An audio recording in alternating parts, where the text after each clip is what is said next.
ഇത് മാസ് മോട്ടോഴ്സിൽ നിന്നാണ്. Honda unicorn വണ്ടി വർക്കിന് കയറിയിട്ടുണ്ട്. മെയിനായിട്ട് നമുക്ക് പറഞ്ഞിരിക്കുന്ന വർക്ക് എന്ന് പറയുമ്പോൾ ഒന്ന് സെൽഫ് സ്റ്റാർട്ട് വർക്കിംഗ് അല്ല, രണ്ടാമത് റണ്ണിങ്ങിൽ രാവിലെയൊക്കെ എടുക്കുന്ന സമയത്ത് വണ്ടി ഓഫായി പോവാം. അതായത് പെട്രോൾ കിട്ടാത്ത പോലെ കുറേ നേരത്തേക്ക് ബുദ്ധിമുട്ട് കാണിക്കുക, പെട്രോൾ ഇറങ്ങാത്ത പോലെ കംപ്ലയിൻറ്റ് കാണിച്ച് വണ്ടി ഓഫ് ആവാം. അതാണ് മെയിനായിട്ട് പറഞ്ഞങ്ങനെ രണ്ട് വർക്കുകൾ. വേറെ നമുക്ക് ജനറൽ സർവീസോ വേറെ കംപ്ലയിൻസുകളോ വേറെ വർക്കുകളൊന്നുമില്ല. ഈ രണ്ട് വർക്കാണ് മെയിനായിട്ട് പറഞ്ഞേക്കണം കേട്ടോ. അപ്പോൾ നമുക്ക് സെൽഫിൻ്റെ കംപ്ലയിൻറ്റ് ഫസ്റ്റ് നോക്കാം. സെൽഫിൻ്റെ മോട്ടറിൻ്റെ ആണ് കംപ്ലയിൻറ്റ് കേട്ടോ. നിലവിൽ മോട്ടർ നമ്മൾ അഴിച്ച് ചെക്ക് ചെയ്യുന്ന സമയത്ത് നമുക്കതിൻ്റെ കാർബൺ തീർന്നതാണ് മെയിനായിട്ടുള്ള പ്രോബ്ലം. പക്ഷെ അത് മാത്രമല്ല, അതിൻ്റെ ഈ ആർമേച്ചറിൻ്റെ ഭാഗത്തൊക്കെ നല്ല രീതിയിൽ തേയ്മാനം കാണിച്ചിട്ടുണ്ട്. അപ്പോൾ തൽക്കാലം വേണമെങ്കിൽ നമുക്ക് മോട്ടർ റെഡിയാക്കി എടുക്കാം. പക്ഷേ നമുക്ക് മോട്ടർ വർക്ക് ചെയ്യുന്ന സമയത്ത് ഒരു മൂളിച്ച സൗണ്ടൊക്കെ ഉണ്ടാവും. സെൽഫ് അടിക്കുമ്പോൾ ഒരു മൂളിച്ച സൗണ്ട് വരാൻ സാധ്യതയുണ്ട്. കാരണം അത്രയ്ക്കും തേയ്മാനം കാണുന്നുണ്ട് നിലവിൽ കേട്ടോ. അപ്പോൾ നമുക്കത് ബ്രഷൊക്കെ മാറ്റി സോൾഡർ ചെയ്തിട്ടൊക്കെ വേണം വെച്ച് നോക്കാനായിട്ട്. അപ്പോൾ അതിൻ്റേതായിട്ടുള്ള ചിലവ് തന്നെയുണ്ട്. നമുക്ക് ഏകദേശം ഒരു 500 താഴെ നമുക്ക് അതിന് കോസ്റ്റ് വരും. പിന്നെ ഉള്ളതെന്ന് പറഞ്ഞാൽ ഇതിൻ്റെ ഈ ഭാഗത്ത് തന്നെ ഒരു സ്ക്രൂ ഒക്കെ അതിൻ്റെ ഉള്ളിൽ ഒടിഞ്ഞിരിക്കുന്നതാണ്. അപ്പോൾ അത് നമ്മൾ സെപ്പറേറ്റ് സോൾഡറൊക്കെ ചെയ്ത് ലെങ്ത്ത് കൂട്ടിയിട്ടൊക്കെ വേണം ചെയ്യാനായിട്ട്. അതുകൊണ്ടാണ് ആ എമൗണ്ട് വന്നത് കേട്ടോ. പിന്നെയെന്ന് പറഞ്ഞാൽ ഈ ആർമേച്ചറി കംപ്ലയിൻറ്റ് ഉള്ളത് കൊണ്ട് തന്നെ കുറച്ച് കഴിയുമ്പോൾ വീണ്ടും കംപ്ലയിൻറ്റ് പെട്ടെന്ന് കാണിക്കാനുള്ള സാധ്യത നിലവിലുണ്ട്. അതല്ലെങ്കിൽ പിന്നെ നമ്മൾ മോട്ടോർ അസംബ്ലിയെ പാടി മാറ്റി പുതിയതാണ് വയ്ക്കേണ്ടതാണ്. അങ്ങനെ ചെയ്താലാണ് ഒരു ശാശ്വത പരിഹാരം എന്ന് പറയാനായിട്ടുള്ളൂ. ഇതല്ലെങ്കിൽ ഇത്ര തേയ്മാനം ഉള്ളത് കൊണ്ട് ബ്രഷ് നിൽക്കില്ല, ഇടയ്ക്കിടയ്ക്ക് ആ കംപ്ലയിൻറ്റ്സ് കാണിച്ചുകൊണ്ടിരിക്കും. പിന്നെയുള്ളത് മിസ്സിങ് സംബന്ധമായിട്ടുള്ള കംപ്ലയിൻറ്റാണ്. അത് നമുക്ക് കാർബേറ്ററുമായി റിലേറ്റഡ് ആയിട്ട് വന്ന പ്രശ്നമാണ്. ഒന്നാമത് ടാങ്കിൽ നിന്ന് നമുക്ക് കാർബേറ്ററിനകത്തേക്ക് നല്ല രീതിയിൽ തുരുമ്പ് ഇറങ്ങി വരുന്നുണ്ട്. ഇത് നോക്കുമ്പോൾ അറിയാം, ടാങ്കിൻ്റെ ഉള്ളിൽ അത്യാവശ്യം നല്ല രീതിയിൽ തുരുമ്പുണ്ട്. അത് കൂടാതെ കാണുന്ന 1-2 കംപ്ലയിൻറ്റ്സുകളുണ്ട്. ഒന്ന് നമുക്കിത് ഈ സ്ലോജറ്റ് കംപ്ലയിൻ്റ് ആയിട്ടുണ്ട്. ഈ ഫ്ലോട്ട് വാൽവ് ഓവർഫ്ലോ നീഡിൽ എന്ന് പറയും, അതും ശരിക്കും നല്ല രീതിയിൽ സൈഡൊക്കെ റഫായിട്ട് ഒരവസ്ഥയിലാണ് നിൽക്കണേ.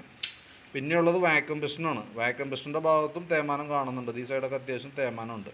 അപ്പോൾ കാർബേറ്റർ ക്ലീനർ ഉപയോഗിച്ച് നല്ല രീതിയിൽ ക്ലീൻ ചെയ്തതിന് ശേഷം ഈ ഐറ്റംസ് മാറ്റിയിട്ടാലാണ് നമുക്കൊരു പരിധിവരെ കംപ്ലയിൻറ്റ് റെഡി ആവുള്ളൂ. അതായത് വാക്യൂം പിസ്റ്റൺ ചേഞ്ച് ചെയ്തിടണം, സ്ലോ ജെറ്റ് മാറ്റിയിടണം, ഫ്ലോട്ട് വാൽവ് മാറ്റിയിട്ട് വേണം റീസെറ്റ് ചെയ്യാനായിട്ട്. പിന്നെ ടാങ്കിൽ നിന്ന് കാർബേറ്ററിനകത്തേക്ക് തുരുമ്പ് ഇറങ്ങിക്കൊണ്ടിരിക്കുകയാണ്. അപ്പോൾ നമ്മൾ എന്താ ചെയ്യേണ്ടത്, ടാങ്കും കൂടി ഒന്ന് അഴിച്ച് ക്ലീൻ ചെയ്താലാണ് ഒരു പരിഹാരം എന്ന് പറയാൻ പറ്റുള്ളൂ. ടാങ്കിൻ്റെ ഉള്ളിൽ തുരുമ്പ് ഇട്ടുണ്ടെങ്കിൽ നമുക്ക് വേറെ ഒന്നും പുറമേ നിന്ന് ചെയ്യാൻ പറ്റില്ല. അത് നമുക്ക് തൽക്കാലം ഒന്ന് ക്ലീൻ ചെയ്തിട്ടാൽ കുറേ നാളത്തേക്ക് കുഴപ്പമുണ്ടാവില്ല. അതേപോലെ വീണ്ടും തുരുമ്പിൻ്റെ പ്രസൻസ് വീണ്ടും വരും. ഈ കംപ്ലയിൻറ്റുകളൊക്കെ വീണ്ടും കാണിക്കാനുള്ള സാധ്യത നിലവിലുണ്ട്. വാക്യൂം പിസ്റ്റൻ്റെ വന്നൊന്നുമില്ല നിലവിൽ. മറ്റേ ഫ്ലോട്ട് വാൽവിൻ്റെയും നീഡിലൊക്കെ ഈ ഓവർഫ്ലോ നീഡിലും അതേപോലെ തന്നെ സ്ലോ ജെറ്റൊക്കെ കംപ്ലയിൻറ്റ് വീണ്ടും വരാനുള്ളൊരു സാധ്യതയുണ്ട്. അപ്പോൾ നിലവിൽ ടാങ്കും കൂടി ക്ലീൻ ചെയ്ത് വരുമ്പോൾ നമുക്ക് താമസം തന്നെ വർക്കാണ്. കാരണം ബാക്കിയത്തെ വർക്ക് ചെയ്യണ കൂട്ടത്തിൽ ടാങ്കും കൂടി സർവീസ് സ്റ്റേഷനിൽ കൊണ്ട് കൊടുത്തിട്ട് വേണം നമുക്ക് ക്ലീൻ ചെയ്തെടുക്കാനായിട്ട്. പിന്നെ അത് ഉണങ്ങി കിട്ടിയിട്ടൊക്കെയാണ് സെറ്റ് ചെയ്യാൻ പറ്റുള്ളൂ. അപ്പോൾ നമുക്ക് വണ്ടി നാളത്തേക്ക് മതിയെന്നുണ്ടെങ്കിൽ നമുക്ക് ടാങ്കും കൂടി ക്ലീൻ ചെയ്യാം. ഇനി അതല്ല, തൽക്കാലം കാർബേറ്ററിൻ്റെ കേസും സെൽഫിൻ്റെ കേസും മാത്രം മതിയെന്നുണ്ടെങ്കിൽ നമുക്ക് കുറച്ച് വയ്യാലും നമുക്ക് എടുക്കാവുന്ന രീതിയിലേക്ക് സെറ്റാക്കാം.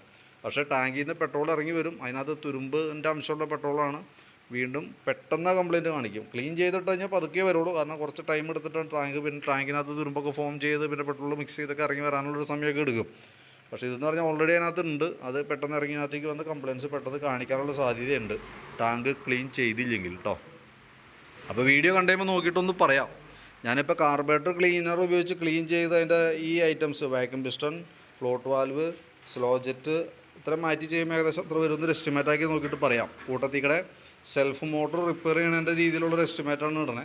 അപ്പോൾ അതും കൂടിയും എസ്റ്റിമേറ്റ് ആക്കിയിട്ട് അതിൻ്റെ ഡീറ്റെയിൽസ് വാട്സാപ്പിലേക്ക് ഇട്ടേക്കാം. അപ്പോൾ വീഡിയോ കണ്ടതിന് ശേഷം നോക്കിയിട്ട് വാട്സാപ്പിൽ തന്നെ ഒന്ന് റിപ്ലൈ ചെയ്താലും മതി. അപ്പോൾ നോക്കിയിട്ടൊന്ന് കൈയോടെ പറയുകയാണെന്നുണ്ടെങ്കിൽ നമുക്ക് അതനുസരിച്ച് വർക്ക് കംപ്ലീറ്റ് ചെയ്യാം. നേരെ മറിച്ച് ടാങ്കും കൂടി ക്ലീൻ ചെയ്തിട്ട് മതിയെന്നുണ്ടെങ്കിൽ നമുക്ക് നാളെ വൈകിട്ടത്തേക്ക് എടുക്കാവുന്ന രീതിയിലേക്ക് നമുക്ക് സെറ്റ് ആക്കാം.